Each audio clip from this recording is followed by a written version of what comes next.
CRH, pemicu terakhir, pemicu 5 gitu ya. Jadi ini ada dua orang naik gunung, terus yang satu tuh dia kelelahan karena dia tuh jarang olahraga, yang satu lagi sering olahraga dan gak lelah ya. Lagi-lagi ini ya apa namanya, pemicu perbandingan itu. Yang pertama dulu ke orang yang gak sering olahraga ya, Ananda ini kan naik gunung lah ya, terus jalanannya menanjak.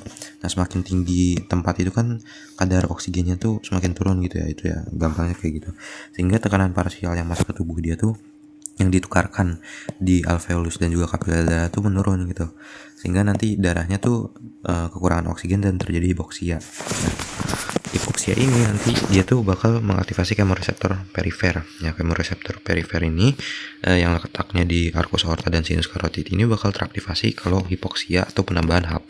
Kalau yang kemoreseptor sentral itu yang di medulla oblongata bakal teraktivasi kalau misal ada penambahan H+ aja gitu ya. Nah akhirnya arcus aorta dan sinus karotid dengan nervusnya masing-masing. Kalau arcus aorta pakai nervus 10, kalau sinus karotid pakai nervus 9, mereka bakal ngirim sinyal afferent, sinyal ke atas, kemana, ke nucleus tractus solitarius di medulla oblongata gitu ya. Dia tuh bakal ngirim sinyal ke dua tempat. Sebenarnya ini gak harus ke PRG dulu ya, ini pons respiratory group, nggak harus ke PRG dulu, tapi langsung ke DRG juga bisa. Cuman yang saya baca gitu ya, PRG lagi, PRG itu dia tuh nerima input terkait masalah pernapasan gitu ya, dari di sini dari kemoreseptor gitu ya. Dia menerima input dan nanti dia tuh nyuruh si DRG buat melakukan eksekusi gitu ya. Nah si DRG ini akan melakukan eksekusi dengan cara dia ngirim sinyal ke bawah, sinyal efferent lewat nervus phrenicus ke otot diafragma, nervus intercostalis, musculus intercostalis externa. Salah. Ini sebenarnya pemicunya ya udah kayak pengulangan pemicu 1 sih, cuman bedanya ini tuh ada aklimatisasi apa gitu ya, diafragma dan musculus intercostalis externa dipicu untuk melakukan hiperventilasi, yang artinya kontraksi lebih kuat dan frekuensinya lebih cepat ya, frekuensi napasnya. Nah karena dia tuh tarik napas, buang napasnya dengan cepat, sehingga banyak udara yang berisi karbon dioksida itu keluar kan, sehingga terjadi karbon dioksida wash out. Nah kita perlu ingat kalau karbon dioksida di dalam darah bereaksi dengan air, dia itu bakal menjadi H2CO3 dan dilepas lagi jadi HCO3- dan H+. Nah gitu ya. Nah H+ ini kan nanti tetap berada di eritrosit gitu ya, sedangkan di HCO3 ini kan nanti ditukar sama Cl-. Nah si H+ ini yang ada di dalam eritrosit, yang ada di dalam darah itu bakal menyebabkan kadar pH darah tuh menurun ya, sehingga kadar pH darah itu kalau misal dia banyak ya, kalau H+-nya banyak itu bakal menurun. Tapi kalau misal kadarnya stabil, H+ dan HCO3-nya stabil, gak ada yang lebih besar, gak ada yang lebih kecil, ini tuh bakal bikin ya netral aja, aman aja gitu. Tapi karena di sini ada karbon dioksida wash out, artinya karbon dioksida tuh dibawa keluar dari tubuh, sehingga nggak ada di darah kan, nggak ada di darah, sehingga produksi H+ itu menurun. Nah kalau produksi H+ menurun tuh pH naik atau turun? Ya naik lah ya kan, nggak menjadi lebih tidak asam, artinya menjadi lebih basa. Basa yang ditimbulkan karena aktivitas respirasi itu disebut sebagai alkalosis respiratorik. Jadi itu adalah efek samping dari dia tuh hiperventilasi gitu ya. Lagi dia kesulitan bernapas. Nah akhirnya dia berhenti tuh buat ngambil napas tuh supaya oksigen bisa masuk dan pertukaran dan kadar karbon dioksida juga naik juga lah ya buat ini. Tapi kalau misal alkalosis respiratorik itu dia nanti maininnya di ginjal, cuman di sini nggak kita bahas yang di sini ya.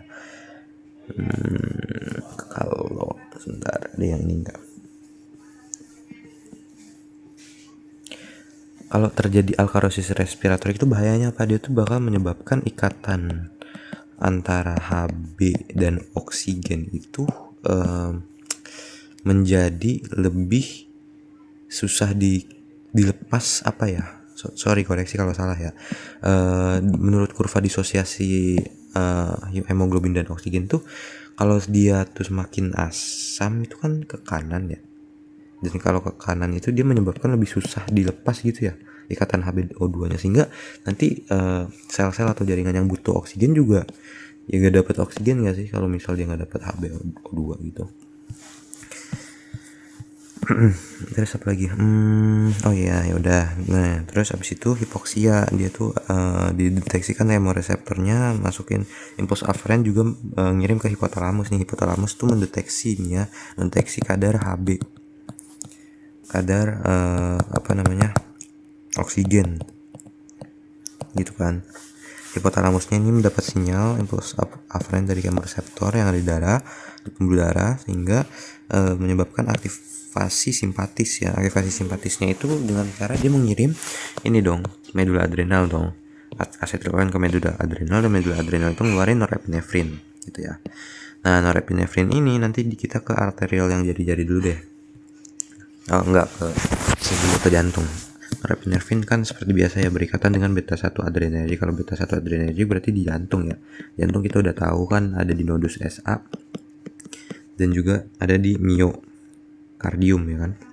Nah, dua-duanya sama-sama G protein stimulator, sehingga nanti bakal aktivasi adenal siklase. Terus adenal siklase yang aktif, CAMP-nya naik. CAMP yang naik ini menyebabkan aktivasi PKA, dan protein kinase A ini bakal memfosforilasi IF, dan IF nih Vanni current di nodus SA dan juga kalsium type L channel ya. Kalau sehingga perpaduan keduanya menyebabkan chronotropik dan ionotropik. Ini adalah hasil dari kerjanya si sel autoritmis, si nodus SA, nodus AV, dan juga si myokardium. Ini tuh nanti kalau yang mau di video-video sebelumnya udah dijelasin lebih ini ya. Nah, terus ini impuls aferen apa sih? Nah, norepinefrin berikatan dengan muscarinic 3 yang ada di arteriol ya. Kalau misal udah berikatan dengan arteriol berarti ini kan muscarinic 3 kan G protein Q ya, sehingga menyebabkan aktivasi protein lipase C ya, fosfolipase C, terus mengubah PIP2 menjadi IP3 dan DAG. Nah, keduanya ini bakal menyebabkan kalsium intrasel itu naik ya. Kalsium intrasel yang naik itu menyebabkan ikatan kalsium kalmodin ini lebih banyak juga, dan myosin tight chain kinase ini aktif dan menyebabkan vasokontriksi gitu ya. Nah, vasokontriksi misal di jari-jari ini kan dia pakai pulse oximeter ya. Pulse oximeter itu kan dia menilai ikatan HB dan oksigen tuh lewat cahaya apa sih, infrared ya. Nah, pokoknya intinya nanti deteksi HbO2 oleh pulse oximeternya turun. Kenapa turun? Karena si darahnya vasokontriksi, sehingga kadar apa sih namanya, ikatan Hb dan O2 pokoknya yang ada di eritrosit itu, eritrosit yang jalan itu, dia menyebabkan apa sih namanya, bahasanya tuh menyempit gitu ya, sehingga tidak terlalu terdeteksi ke permukaan, dan tembus lebih tidak terdeteksi dengan baik oleh pulse oximeter karena dia kan menyempit gitu ya. Sehingga saturasi oksigennya pasti turun gitu.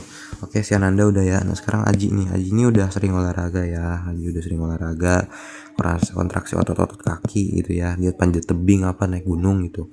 Kontraksi otot-otot kaki, ATP-nya turun, menyebabkan rasio AMP per ATP-nya naik, sehingga mengaktifkan AMPK ya. AMPK itu mengaktifkan PGC 1 alfa yang menyebabkan ini transkripsi mitokondria ya, gen menyandi gen mitokondria tuh melakukan kerjanya, sehingga kadar mitokondria di otot-otot yang bekerja itu menjadi naik. Karena kadar mitokondrianya naik ini, produksi ATP pakai oksigen lebih efisien dan tidak mudah lelah karena tidak ada penumpukan laktat.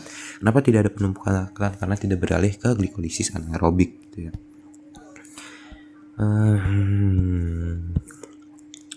Nah, karena dia udah sering olahraga yang jalan tadi, terjadi hipoksia yang terukur gitu ya. Hipoksia yang terukur tuh bikin eritropoietin yang ada, eritropoietin tuh dilepaskan oleh ginjal gitu, sehingga menyebabkan kadar eritrosit itu, pembentukan eritrosit menjadi meningkat, dan ikatan HbO2 ini menjadi karena tidak asam gitu ya, menjadi meningkat gitu.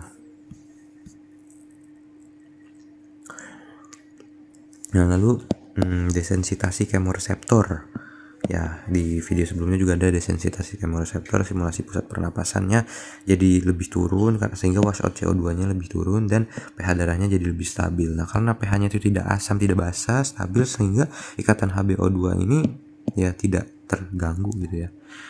Mohon di ini ya, nanti saya tulis di kolom komentar kalau saya baca lagi, saya agak lupa. Kalau dia lebih asam apakah dia lebih mudah melepaskan ikatannya, atau kalau dia lebih itu tuh lebih susah gitu ya.